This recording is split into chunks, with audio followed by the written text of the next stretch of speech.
इसमें अहमद नेता भाई की बात है, उन्होंने डायरेक्ट जो है रफीक भाई के ऑफिस में बैठे हुए थे और पत्रकार साथी बैठे हुए थे। रफीक भाई ने एक ही सवाल किया कि अहमद भाई आप ये लड़ाई लड़ रहे थे, ठीक है, बड़े जज्बे से लड़ रहे थे, अच्छी लड़ाई थी, लेकिन इतना जज्बात में आने का और इस तरीके से, तो उन्होंने मतलब बड़े तल्ख मिजाजी में कहा कि हमको चूल्हे भाड़ में जाए, मतलब उनके कहने का मतलब है कि हमको चूल्हे भाड़ में जाए दारुल फलाह की दुकान और डायमंड की पार्किंग।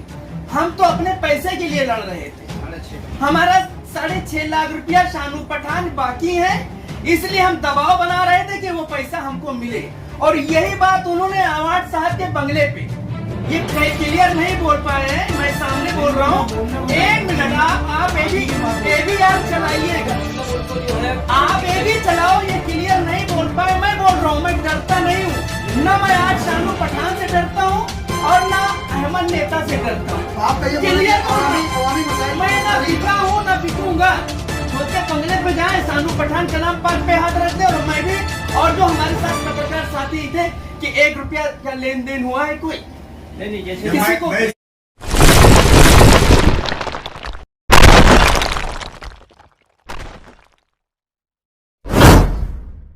भूमिका लंबी होती जा रही है। असल में आप पत्रकार परिषद, आप तीनों पत्रकार हमारे भाई हो, आपने बुलाई है, आप हैं, सुल्तान साहब हैं, अनवर भाई है। मुख्य मुद्दा क्या है पत्रकार परिषद का? मुख्य मुद्दा सर ये है कि सबसे पहले एक आंदोलन किया गया। हाँ। उस आंदोलन में हम लोग बिल्कुल शरीक हुए। वहाँ पर हमने वहाँ पर कवरेज की। जो आंदोलन के बारे में मैंने 1 हफ्ता पहले के जो मेरे उसी हफ्ते के अपने साप्ताहिक अखबार में फ्रंट पेज पर लगाया भी था छोटा सा कि भाई ऐसा आंदोलन होने वाला है। फिर उसके सेकेंड हफ्ते में मैंने उसका कवरेज भी किया।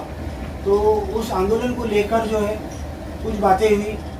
हम लोगों ने भी अपना, वहाँ पे महिलाओं ने हमारे सामने बात रखी कि भाई आप लोग भी अपना पक्ष रखो। तो उस वक्त मैंने कहा था कि भाई हम लोग अपना पक्ष खबरों के माध्यम से रख सकते हैं, हम लोग यहाँ पर अपना बाइट नहीं दे सकते।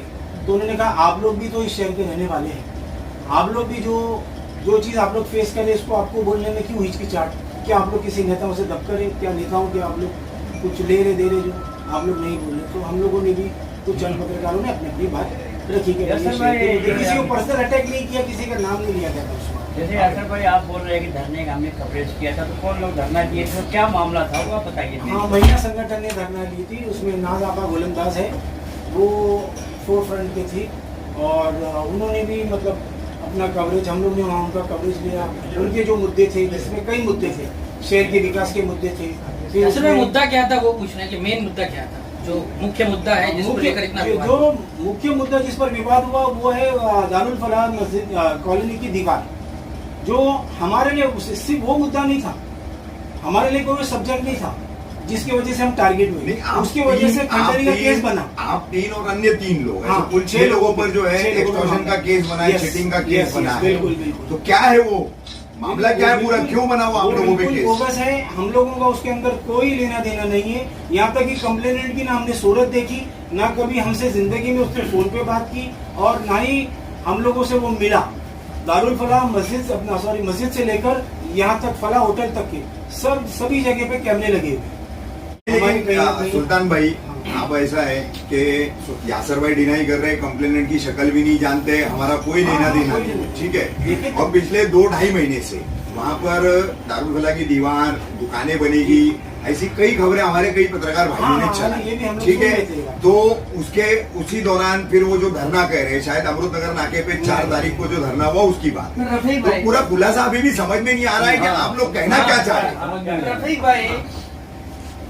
इसमें कहने का मकसद ये है कि ना इसमें दारुल फलाह की दुकान का मामला था, ना दीवार की बात थी, और ना डायमंड के पार्किंग की बात थी। एक गुमराह किया गया था हम लोगों को, बिल्कुल क्लियर बोल रहा हूं। उसको अंधेरे में रखा गया था कि यहाँ की जनता परेशान है, डायमंड वाले बिल्डिंग वाले परेशान हैं, और दारुल फलाह के बिल्डिंग वाले परेशान है कि यहाँ पर दुकान बन जाएगी। इसके लिए लड़ाई लड़ना है, और जब वो वक्त आएगा तो ये लोग उतर जाएंगे। हम लोगों ने ये उम्मीद भी जताया था। हम पत्रकार हैं, कोई ज्योतिष नहीं है, कोई बाबा नहीं है, कोई अंतर्यामी नहीं। और ऐन वक्त पे कोई आया भी नहीं वहां पर। और हमको पूरी उम्मीद थी कि हम जनता की लड़ाई लड़ रहे हैं, जनता हमारा साथ देगी। लेकिन जब वो वक्त आया, हम लोग धरने पर बैठे और उसके बाद में खबरें भी प्रकाशित की, और इसका जिम्मेदार हमने शानू पठान को माना और शानू पठान के खिलाफ मैंने न्यूज चलाई। इसमें कोई शक नहीं, जो चीज सामने नजर आ रही थी उसके मुताबिक तो हमने जो न्यूज हमने चलाई चैनलों पे, जो मैंने एंकरिंग किया, तो वो थोड़ा पत्रकारिता से हट के था। कुछ ऐसे शब्द बोले गए जो पत्रकारिता में नहीं बैठते। हमने जज्बात में बोला, लोगों ने उस पर ऑब्जेक्शन लिया, विपक्षियों ने लिया, हमारे पत्रकार साथियों ने लिया, सामाजिक लोगों ने किया। तो उस पर मैं पशेमान हुआ और मैंने खेद प्रकट किया। अब इस खेद प्रकट को ये उड़ाया जा रहा है कि सुल्तान रिजवी बिक गया, सुल्तान रिजवी बंगले पे चला गया, सुल्तान रिजवी आवाज साहब के यहाँ चला गया, वहां से सब नोट मिल गया है। ऐसा नहीं, नोट तो दूसरे लोग लेने के चक्कर में हम लोगों को बलि का बकरा बना दिया। वो लोग कौन है? अब आप बताने की जरूरत नहीं, कोई जरूरी नहीं है कि उनका नाम लिया जाए। जी भाई, जैसे आपने कहा कि गुमराह किया गया, तो कौन थे आपको गुमराह किए? भाई देखो, इसमें अहमद नेता भाई की बात है। उन्होंने डायरेक्ट रफीक भाई के ऑफिस में बैठे हुए थे और पत्रकार साथी बैठे हुए थे। रफीक भाई ने एक ही सवाल किया कि अहमद भाई, आप ये लड़ाई लड़ रहे थे, ठीक है, बड़े जज्बे से लड़ रहे थे, अच्छी लड़ाई थी, लेकिन इतना जज्बात में आने का और इस तरीके से, तो उन्होंने मतलब बड़े तल्ख मिजाजी में कहा कि हमको चूल्हे भाड़ में जाए, मतलब उनके कहने का मतलब है कि हमको चूल्हे भाड़ में जाए दारुल फलाह की दुकान और डायमंड की पार्किंग। हम तो अपने पैसे के लिए लड़ रहे थे। हमारा 6.5 लाख रुपया शानू पठान बाकी है, इसलिए हम दबाव बना रहे थे कि वो पैसा हमको मिले।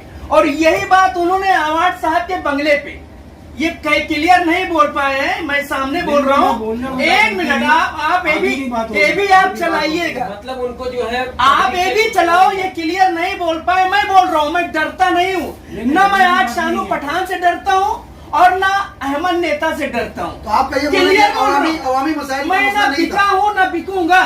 बोलते बंगले पे जाए, शानू पठान कलाम पाक पे हाथ रख दे, और मैं भी, और जो हमारे साथ पत्रकार साथी थे कि 1 रुपया का लेन देन हुआ है कोई नहीं, जैसे मैं इसका शाहिद हूँ जी।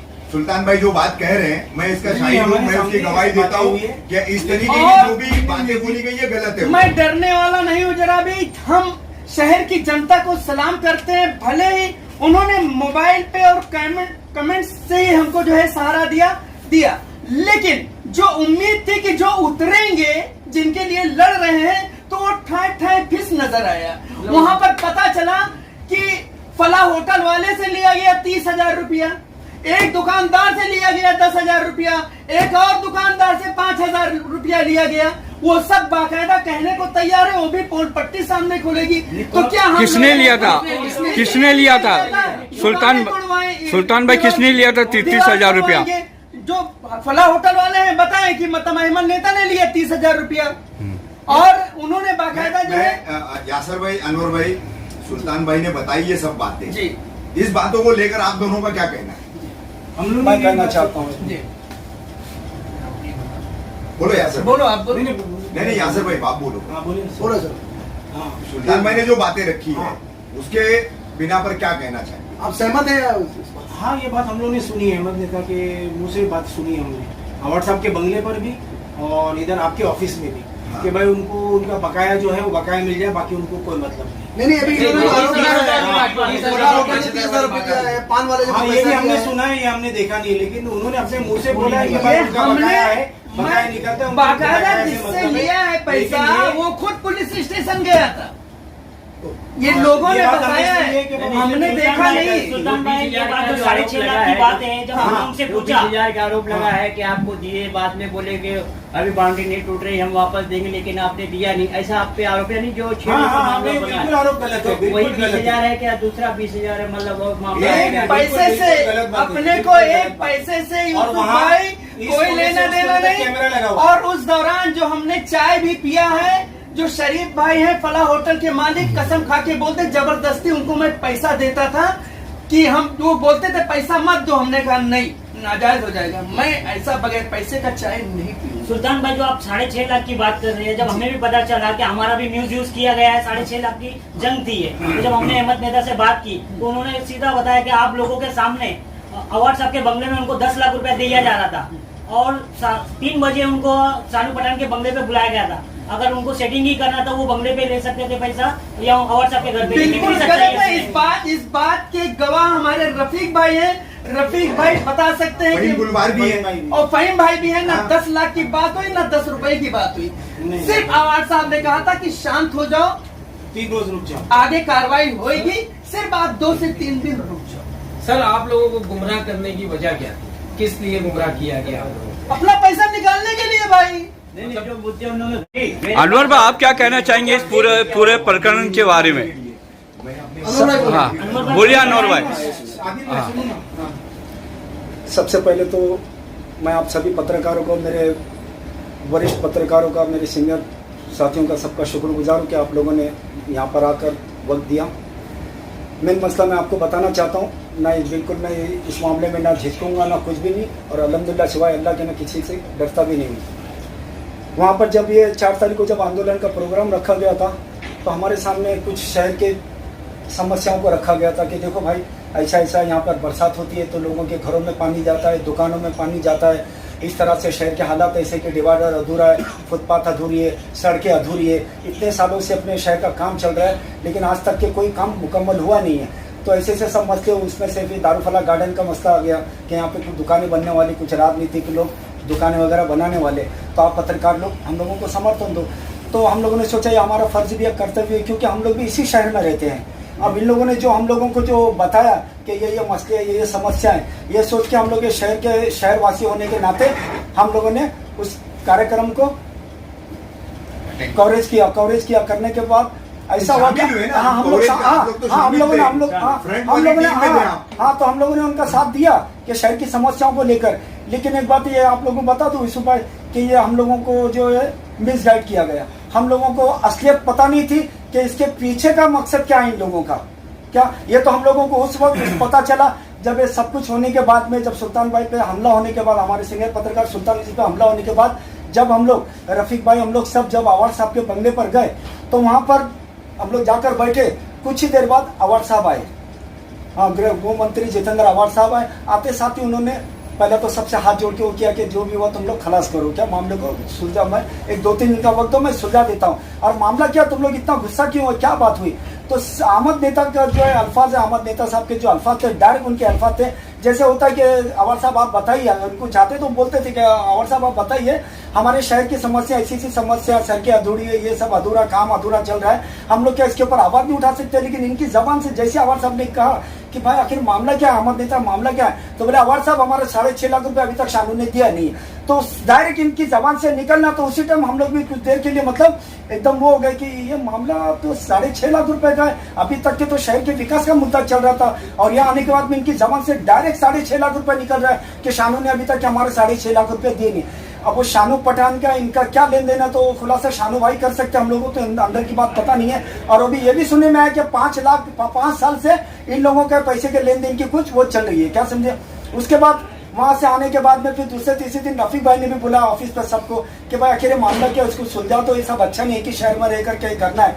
तो वहां पर भी अहमद नेता जो मेरे पास उसकी रिकॉर्डिंग भी, मैं आपको रिकॉर्डिंग भी सुनाता हूँ, उन्होंने साफ कहा कि बोले वो गलत भाषा का उन्होंने इस्तेमाल किया, लेकिन मैं दोहराऊंगा नहीं। उन्होंने कहा वो चूल्हे में जाए वो दारूफला की दीवार और वो डायमंड की पार्किंग, और तेल लगाते कि हमको उससे मतलब नहीं, मेरे को मेरे 6.5 लाख से मतलब है। तो उस टाइम पे हमारे सीनियर पत्रकार सुल्तान जी ने साहब ने भी कहा कि भाई ये तो आप लोग तो हम लोगों को यूज कर लिया तुम लोगों ने, तो तुम्हारे 6.5 लाख की लड़ाई थी और तुम लोगों ने हम लोगों को भी उसमें मिसगाइड कर दिया। आखिर मामला तुम लोग का लेन देन का था, फिर तुम लोग ने विकास का मुद्दा लेके हम लोगों को गुमराह किया और सचमुच हम लोगों को वो जो है मिसगाइड किया गया था। हम लोगों को नहीं मालूम था कि दिखाया कुछ जा रहा है और ये मामला कुछ और है। ये आपको मालूम है आप लोग की वजह से आप ही मिसगाइड नहीं हुए, सभी पत्रकार लोग जो है मिसगाइड हुए। सभी पत्रकार साथियों ने साथ दिया, सभी पत्रकार साथियों ने साथ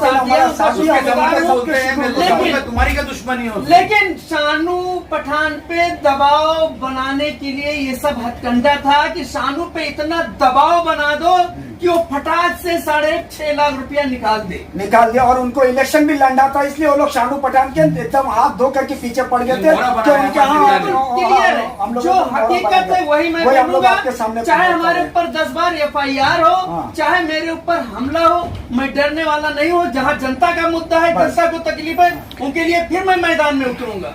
और जिन्होंने हमला किया है उनको तो अल्लाह ही, और अल्लाह गवाह हम लोग को इस मामले में नहीं मालूम था, हम लोग को यूज किया गया, अल्लाह गवाह हम लोगों को यूज किया गया। और ये पहली बार हम लोगों के साथ में ऐसा हुआ है, हम लोगों से सरासर इस्तेमाल किया गया। इसका सबसे बड़ा सबूत है कि एक भी आदमी न दारुल फलाह कॉलोनी से उतरा, न कोई डायमंड की बिल्डिंग से आया, कोई नहीं आया। और ये भी आपको बता दूं, ये बात हकीकत है। हवाई अंदर अभी कुछ दिन में आप सुनेंगे कि जिन जिन लोगों से पैसा लिया गया है, वो लोग खुद भी आप लोगों से संपर्क करके वो लोग भी अपनी बाइट देंगे, अपना बयान देंगे। जिन जिन लोगों से, दुकान वालों से, जिन जिन से जितने पैसे लिए गए, ये अहमद नेता और उनके वाइफ ने जो भी लिए पैसे, वो भी आप लोगों के सामने सच्चाई बहुत जल्द आने वाली इंशाअल्लाह।